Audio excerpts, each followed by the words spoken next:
ఆంధ్రప్రదేశ్ శాసనసభ సంబంధించిన sessions 23/3/2025 end అయినది. అంటే సభ నిరవధికంగా వాయిదా పడినది.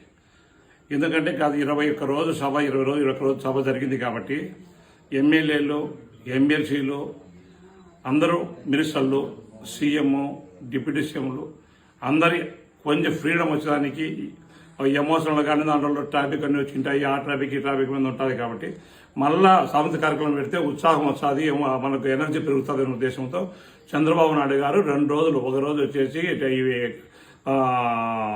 ఆటల పోటీలు, ఒక రోజు సాంస్కృతిక కార్యక్రమం పెట్టాను. అందులో భాగంగా చిన్న జరిగాయి. దాంట్లో ఎవడో ఒక అతను వచ్చేసి అతను ఎమ్మెల్యేనా కాదనేది నాకు అంత ఐడియా లేదు, కానీ ఏదో మాట్లాడిన సందర్భం ఉండాలి.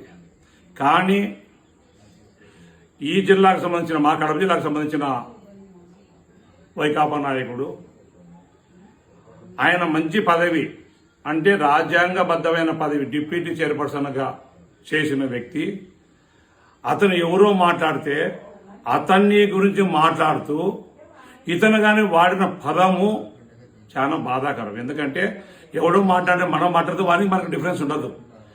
కానీ దాని పక్కన పెడితే ఎవరి పేరు చెబితే ఈ రాష్ట్రంలో ఉత్సవోసుకుంటారు, భయపడతారు. ఏంటంటే పెద్ద పెద్ద మాటలు మాట్లాడుతున్నాడు.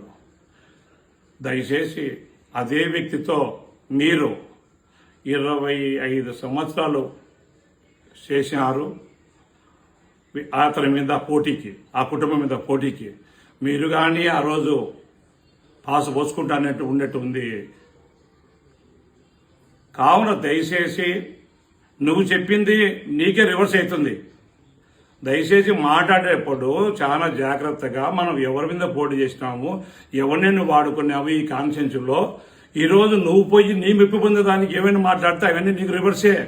నీకు రాజకీయంగా మాట్లాడేటప్పుడు ఆచితూచి మాట్లాడితే నీ గౌరవం పెరుగుతుంది, కానీ లేకుంటే పెరగదు అనేది నా తరపు నుండి నా వాదన. ఇంకోటి మీరు చెబుతారు జగన్మోహన్ చెబితే అది ఇది అని చెప్పండి.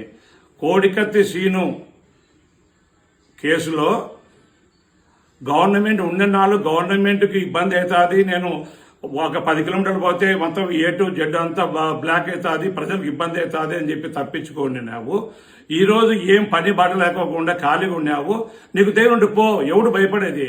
కోడికత్తి సీను కేసుల్లో మీ నాయకుడు ఉత్సవోసుకుంటున్నాడు పోకోకుండా. వివేకానంద రెడ్డి కేసులో మీ నాయకులు కొంతమంది బెయిల్ తెచ్చుకొని పాసు పోసుకుంటున్నారు. దీంట్లో అవినీతి కేసుల్లో 11 కేసులు సిబిఐ కేసులు ఉంటే దాంట్లో మీ నాయకుడు ఏదో ఒక సాగు చెప్పి తప్పించుకో తిరుగుతున్నాడు. మీ నాయకునికి ఈ రాష్ట్రంలో ఉండే ప్రజలు భయపడుతున్నారు, తెలుగుదేశం పార్టీ భయపడుతుంది, జనసేన భయపడుతుంది, బీజేపీ భయపడుతుంది. మీ నాయకునికి ముందు ధైర్యం చెప్పండి, ధైర్యం చెప్పి కోర్టులకు హాజరు కమ్మని చెప్పండి. హాజరు కమ్మంటే అప్పుడు మీ వాడు ధైర్యవంతుడేది లేదు, మీ నాయకుడు తెలుస్తుంది. అన్నీ నీ తపనంత ఏంది, మెప్పు కోసం తాపత్రం పడుతున్నావు. పదవులు అనుభవించిన వాళ్ళు అందరూ దిగిపోయిన వాళ్ళందరూ గమ్మునుంటే రాష్ట్రంలో నువ్వు ఎందుకు ఉత్సాహపడతానో ఎవరికి అర్థం కాకుండా ఉండాలి. అన్నగారు దయచేసి మాట్లాడేటప్పుడు నువ్వు రాజ్యాంగబద్ధమైన పదవిలో పనిచేసినావు. నువ్వు కానీ చాలా మంచోడివి, మంచి మంచి మాటలు మాట్లాడుతున్నావు, అట్లాంటి మాటలు సహించుకున్నావు. ఆ పార్టీలో పోయి చెడిపోయినావు. నువ్వు అదే మొత్తం A to Z కలుషితం అయిపోయింది. గంగలో నువ్వు అదే గంగలో మునిగినావు. నువ్వు గంగా నది లాంటి రానివి పోయి నువ్వు మూసి నదిలో మునిగినావు. నీకు అంటుకుంది, నీకు అదే మాటలు వస్తున్నాయి. దయచేసి నీకు ఇప్పటికి నీకు 57 ఏళ్ళు 58 ఏళ్ళు చాలా పెద్ద మనసున్న వ్యక్తివి, పెద్ద కుటుంబం నుండి వచ్చిన వ్యక్తివి. దయచేసి ఇట్లా మాటలు మాట్లాడొద్దని చెప్పి నేను మనస్ఫూర్తిగా నీకు చిన్న విన్నపం చేస్తున్నా.